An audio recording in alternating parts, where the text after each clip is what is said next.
from 43 yards away. Adam Vinatieri. Oh, he missed it badly.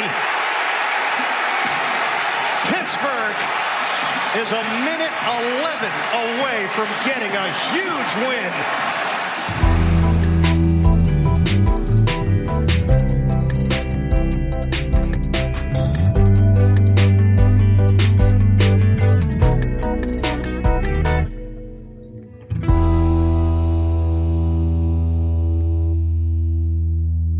Sejam todos bem-vindos mais uma vez aqui para comentar uma vitória pela quarta vez na temporada. Nós não estamos mais com a campanha negativa. Esse é o Steelers Brasil Podcast. Hoje é dia 6 de novembro, estamos encaminhando para a reta final da temporada. Esse é o podcast oficial do perfil Steelers Brasil no Twitter. E eu tenho a presença de estar aqui com ele, que afastou de vez a zica, Makoto Júnior. Toca a musiquinha da vitória aí, que agora daqui pra frente é o quê? 6-2, hein? 6-2. E tô aqui com ele também, que veio direto do trabalho, Oslair Caldas. Fala, pessoal. Steelers é gigante. Uma vitória por 26-4. Quem tava fazendo o Enem passou nervoso na prova, mas garanto que bem menos do que assistindo esse jogo. E foi uma vitória que a gente precisava, né? Com o Indianapolis Colts errando um field goal no final e dando a vitória por 2 pontos. Tudo isso porque teve uma conversão para 2, né? Que o Terrell Edmonds conseguiu marcar bem e eles não conseguiram pontuar. Mas é muito bom essa vitória. O Mason Rudolph passou para 191 jardas, acertando 26 dos 35 passes. E o Brissett acertou 4 de 5 passes para 59 jardas, depois saiu machucado, dando lugar ao Hoyer. O Juju, vamos começar falando sobre ele. Ele começou a partida permitindo uma interceptação, né? Parece que o Moncrief ainda nos assombra, Makoto. Fez escola, né, no pouco tempo que ficou aqui com a gente. E apesar do Juju ter permitido essa interceptação logo no começo, o James Washington foi muito bem acionado, né? E conseguiu salvar umas terceiras descidas aí. E também um destaque para os running backs, né? O Trey Edmonds, irmão do Terrell Edmonds, que eu acabei de citar, fez a sua estreia. E o Samuels voltou. E eles fizeram jogadas muito boas. Oslair, essas jogadas é por causa da offensive line, que tem feito um papel muito bom?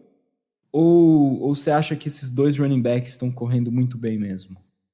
Olha, um pouco do cast tem que ser dividido para cada um, mas com certeza o principal fator é a linha ofensiva. A gente vê por diversas vezes grandes running backs, quando não tem uma linha ofensiva competente, não conseguem fazer muita coisa, como é o próprio caso do Gurley, que a gente vai enfrentar essa temporada. Mas tem um outro rapaz ali em Nova York, né, que também está sentindo saudades dessa ofensiva. Pois é, está sentindo saudades do ex. Inclusive teve um lance engraçado, não sei se vocês viram, no próprio primeiro quarto, quando a gente chegou bem perto de marcar, teve aquela bola esticada que acabou não entrando na linha.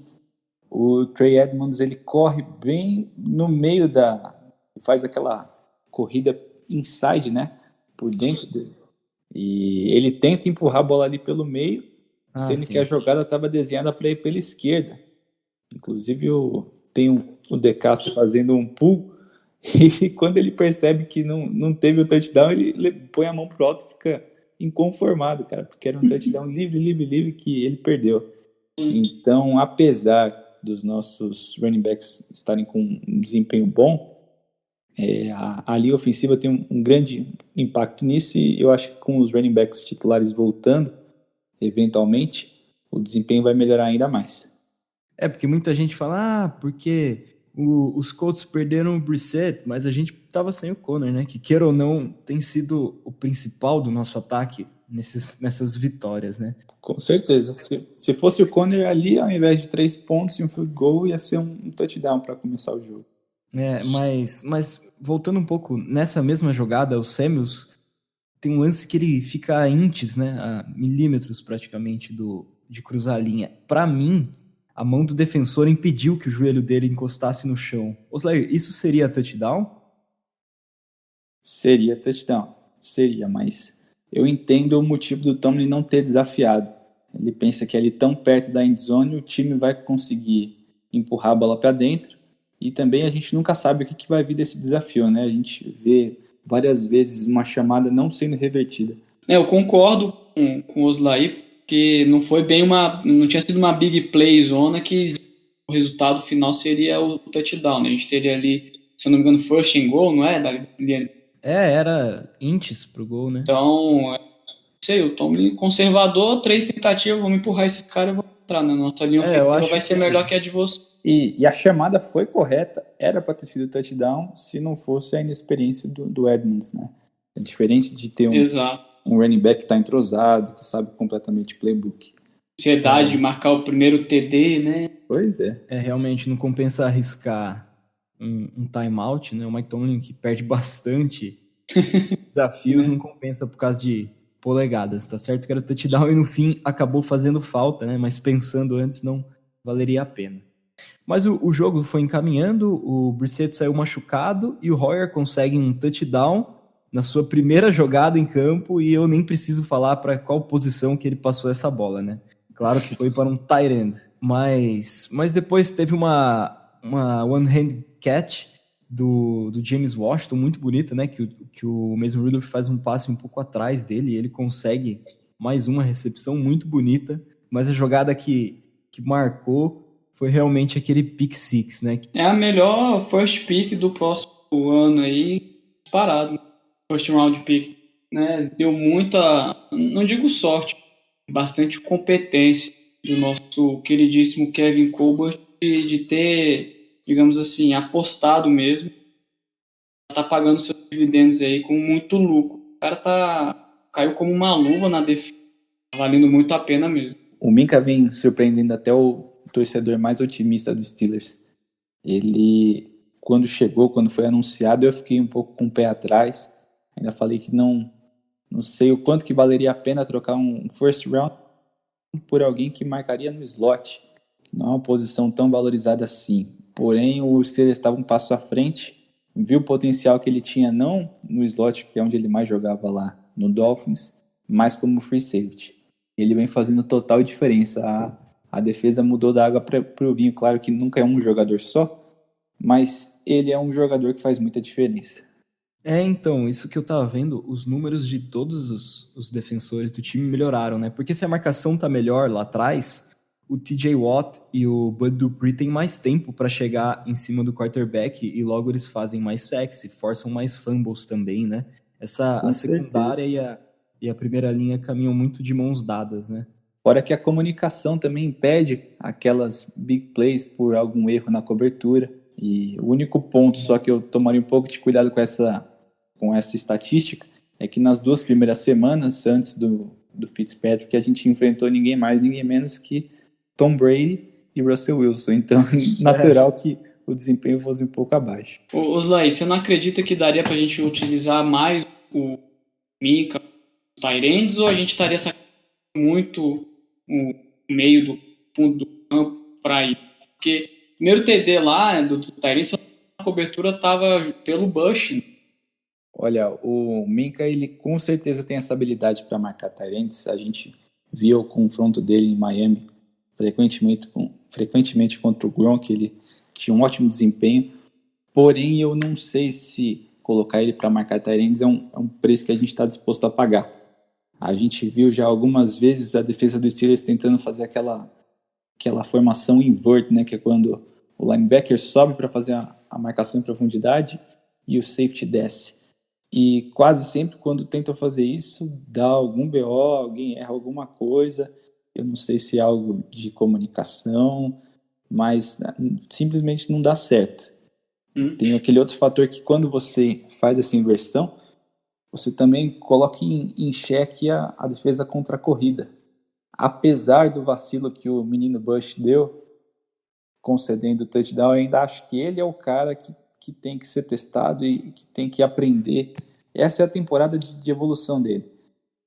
Para o futuro da franquia, a melhor opção é que o middle linebacker faça essa marcação no tight end, por mais que, por enquanto, ele sofra ou seja meio inconstante.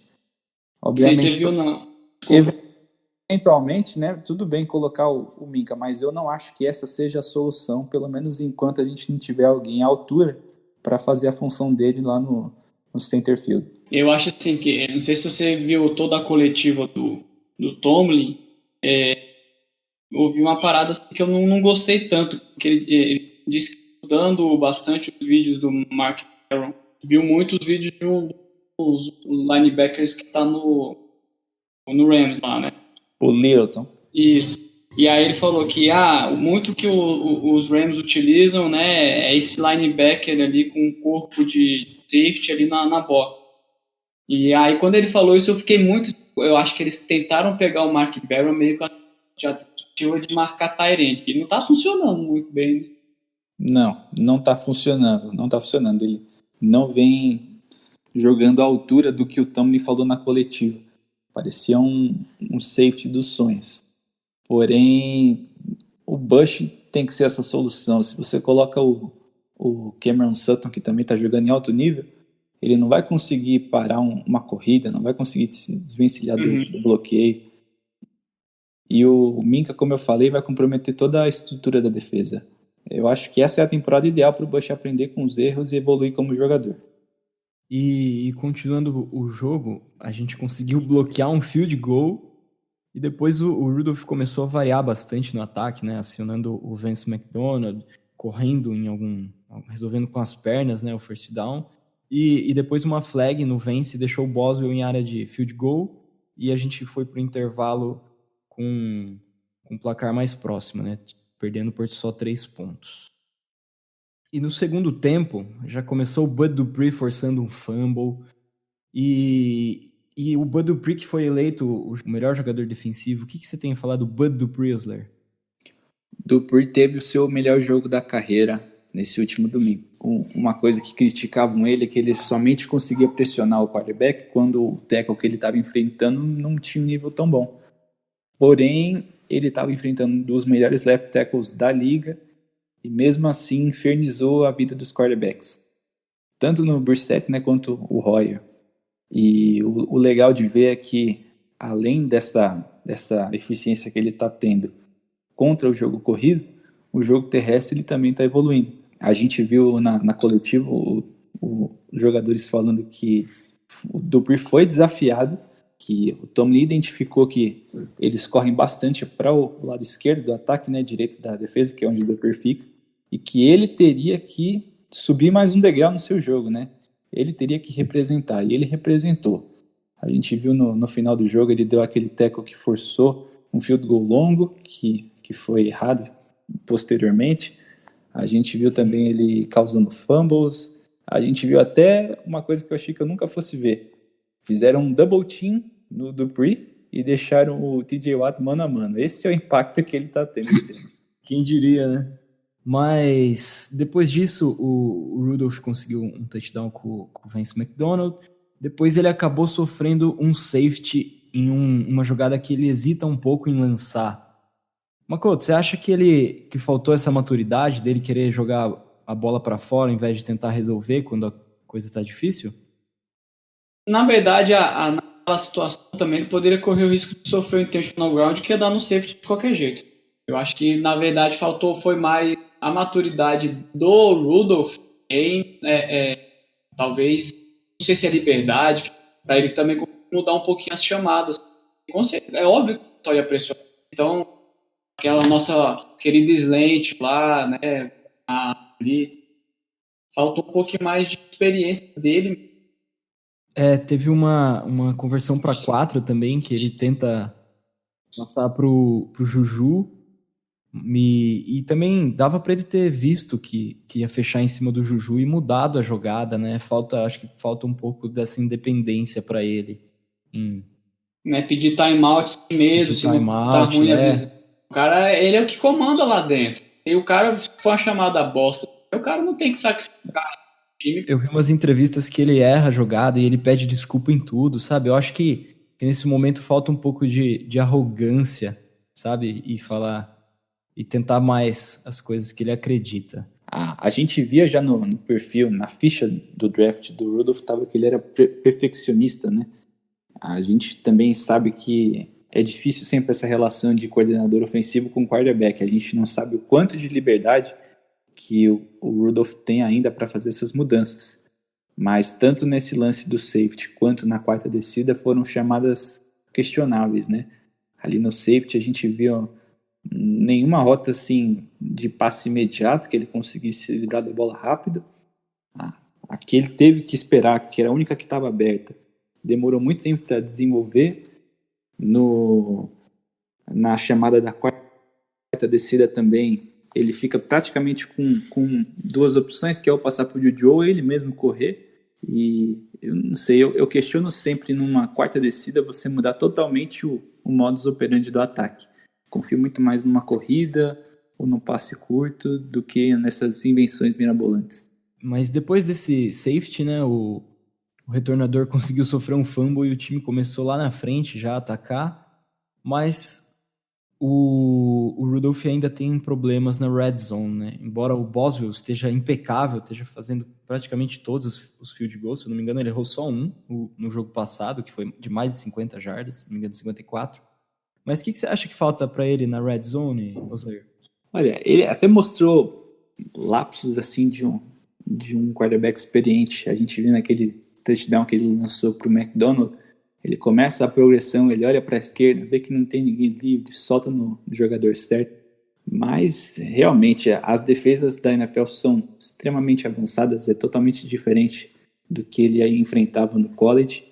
E ainda mais na red zone, quando fica tudo compactado, todos os jogadores ali de olho na bola, é muito difícil marcar.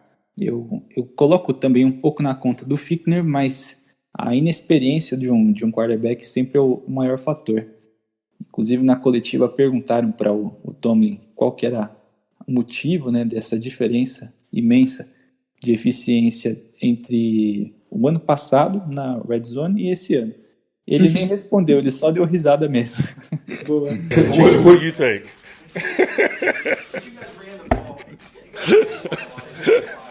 Tô rachando o bico. Tudo bem, eu não vou responder essa pergunta. Enfim, é natural que ele evolua tanto nessa temporada quanto para o futuro na red zone.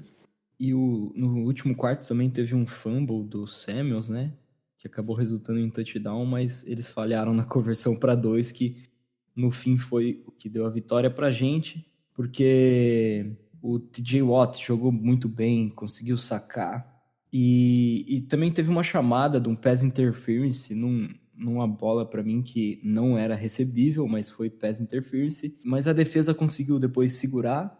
E o Vinatieri, que é um dos melhores kickers da liga, né, que tem vários recordes, se não me engano ele é o que mais pontuou da NFL. Ele acabou errando o field goal no último minuto. Errou! E deu a vitória para os Steelers, né? Mesmo com ele acertando esse field goal, a gente ainda teria acho que 1 minuto e 10, o que pro Big Ben seria mais do que suficiente, né? Ele que é muito bom nesses winning drives, né? Que é a campanha que dá a vitória. Mas vamos lá, Oslair, quem é o seu destaque dessa partida? O meu destaque vai para o queridíssimo Bud Dupree, jogador extremamente questionado, que vem com esse ano, entrando para esse ano com uma pressão enorme nas costas, ano de contrato, e ele vem mostrando uma evolução gigantesca. Tem todo um treinamento que ele faz na off-season com grandes treinadores e que vem dando resultado agora.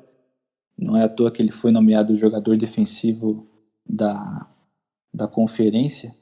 Eu acho que ele é mais do que um fluke, né, do que, como eles chamam, mais do que uma sorte e mais do que também aquele esforço a mais que o cara faz porque ele quer ser pago. Obviamente tem esse fator, mas nitidamente ele está evoluindo na técnica, porque fisicamente a gente já sabe que ele tinha todos os atributos para ser um grande jogador. E o seu destaque, Makoto? Vou com o Minka. Defensivamente o Minka mandou super bem, meio um dos líderes de tackle do jogo. Nossa pick six aí que fez toda a diferença. O Minka aí evoluindo e encaixando cada vez mais na defesa. Tendo que reclamar da no nosso primeiro pick do próximo ano. Gasta nessa troca. Para mudar um pouco, o meu destaque vai para James Washington. Parece que a conexão entre ele e o Mason Rudolph está se encaixando, e apesar de uns passes um pouco longe do ideal, ele conseguiu fazer boas recepções, salvar terceiras descidas, né, salvar campanhas, e e fez uma partida muito boa. Ofensivamente foi o cara do jogo. Então, Slayer, completa pra gente quem é o destaque negativo dessa partida.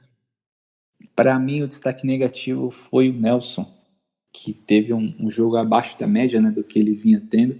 Aquele pass interference foi ele, né? Teve o pass interference nele. Teve um TD nele. Teve um TD nele, ele foi queimado um pouco mais do que a gente costuma enxergar no jogo dele. Mas eu acredito que ele tem tudo para dar a volta por cima, deixar isso para trás. Cornerback tem que ter memória curta na liga, não pode se deixar bater, não. Ele tava com uma campanha sólida, mas esse jogo realmente foi um pouco abaixo. Agora, falando um pouco sobre as contusões da semana, o James Conner voltou a treinar, mas com treinos limitados, e o Foster também, o nosso guard. O Ben Snell não treinou, o Trey Edmonds também não, e nem o Knicks. O Mark Barron, E o Switzer.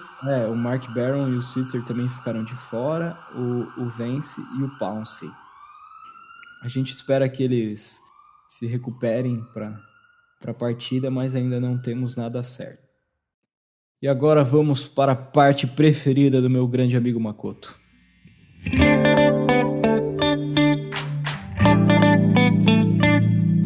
Vou deixar você começar essa, Makoto. Juju vem decepcionando como um wide receiver number one? Isso é polêmico mesmo. Tem mamilos. Eu acreditava muito no Juju com o Big Ben. Ele vem decepcionando como WR1. A gente esperava muito mais resultado dele. Não esperava um drop daquele como jogo, e outras ocasiões ele que tá mais livre que eu. Mas a gente tem que lembrar, o cara tá na temporada.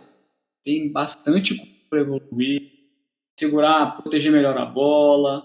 Então, eu não coloco como uma decepção, porque realmente mudou o QB de uma vasta experiência para ajudar a evoluir mais ainda. Aí o cara é o mais experiente hoje do elenco da posição. O QB que é menos experiente. Então, não coloco como uma decepção. Protetor mesmo. É difícil classificar ele como uma decepção, até porque o desempenho do receiver está sempre muito ligado ao desempenho do quarterback, e esse ano a gente tem muita inconstância, né, nessa posição. Agora, mesmo para esses padrões, o Juju vem vindo um pouco abaixo, tem alguns lances pontuais que ele não consegue capitalizar. Teve aquele fumble contra o Ravens, que foi decisivo, teve essa interceptação na conta dele, que também poderia muito bem ser decisiva. Eu acho que o Juju tem só a crescer, tanto com a evolução do Rudolph, quanto com a evolução dos outros receivers que vão tirando tanto a pressão psicológica, né, de ser o único a ser acionado no ataque, e o cara que carrega a maior carga mental, quanto a pressão mesmo dos outros defensores, double team e coisas do tipo, que com a evolução do Washington e do nosso querido Deontay Johnson só tendem a diminuir. E agora vou passar para a prévia contra o Los Angeles Rams.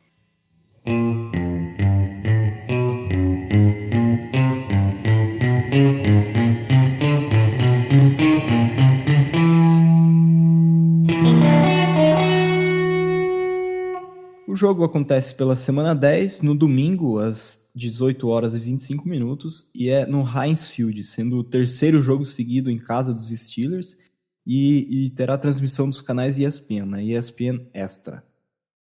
Os Rams estão 5-3 na temporada e parecem bem diferente do time que foi para o Super Bowl ano passado, não parecem, Osler? Parece. O Rams, como quase todo time, né, que vai ao Super Bowl e perde, ele leva um baque no ano seguinte, não consegue manter o mesmo nível. Agora não deixa de ser um time extremamente perigoso, com jogadores muito talentosos e uma equipe técnica também qualificadíssima. As estrelas continuam lá. A gente tem o Aaron Donald, a gente tem o Cooper Kupp, Gurley, e agora mais ainda essa adição do Jalen Ramsey promete ser um confronto dificílimo pra gente. O time tá um pouco abaixo, né? O Jared Goff vem fazendo uma atuação abaixo do esperado. E o time dessas 3 derrotas, né? Uma para os Seahawks, a outra para o 49ers, que não tem nem o que falar, mas tem uma derrota para os Buccaneers, né? Que realmente é uma derrota fora do script, né? Curiosamente, o Jared Goff tem 11 touchdowns e 7 interceptações nessa temporada, né? Uma coisa que pode ser muito bem explorada pelo nosso querido Fitzmagic. E o Rudolph, que tem 10 touchdowns, um só menos, só 4 interceptações. E dessas 4, eu colocaria uma na conta do Moncrief e outra do Juju. Então, em números, nosso quarterback, teoricamente, está melhor, né? Qual que você acha que pode ser a coisa a mais ser explorada pelos Steelers contra os Rams, Rosley? O Steelers tem que apostar no jogo corrido novamente. Mesmo com o Aaron Donald ali dando solidez para a linha defensiva, eu vi que o Rams consegue ser muito suscetível a corridas pelo meio, fazendo ali um double team corretamente no Donald e avançando para o segundo nível. Eu não vejo assim no grupo de linebackers dele aquele cara como a gente tem no Vince Williams, que pode parar a corrida com segurança. Eu imagino que o plano de jogo que a gente vai ver por parte do ataque do Steelers é muito parecido com o que a gente vem vendo, de muito passe para running back, apostar nas jardas pós-recepção, porque tentar fazer aquele drop back grande com passe em profundidade, com esse pass rush deles, com esses corners deles, não me parece uma boa ideia. Prevejo mais passes para o running back. E o ataque dos Rams, né, que é o 10º da liga, é o 20º correndo, mas passando ele está no top 5. E aí, Makoto, como que a gente segura esse ataque aéreo dos Rams? Agora é um bom teste, né? Agora o Minka aí, fundo aí da defesa, vai ser um ótimo teste. Cooper Kupp aí, eu nunca vi um wide branco desse tamanho, tanto pegar tanta bola. A gente tá mandando muito, com o Cooks fora, né, a atenção total no cara. E o que vai fazer diferença é o pass rush encaixar mesmo. Pra onde o pass rush tem que encaixar pro nosso querido patetão do Super Bowl não ter tempo pra lançar. Fazer a vida do cara um inferno. Tá o jogo dentro de casa, inferno mesmo. A defesa como um todo vai ter que jogar muito. A linha ofensiva do Rams é extremamente qualificada. Vai ser difícil, principalmente, vencer os tackles, mas confio no nosso front seven. Eles também têm o Marstella como running back, apesar de não estar vindo de um ano muito bom. E eu acho que o nível mais estressante são os wide receivers. Eu vejo que os nossos cornerbacks também teriam que ter um grande jogo, um grande desempenho no domingo.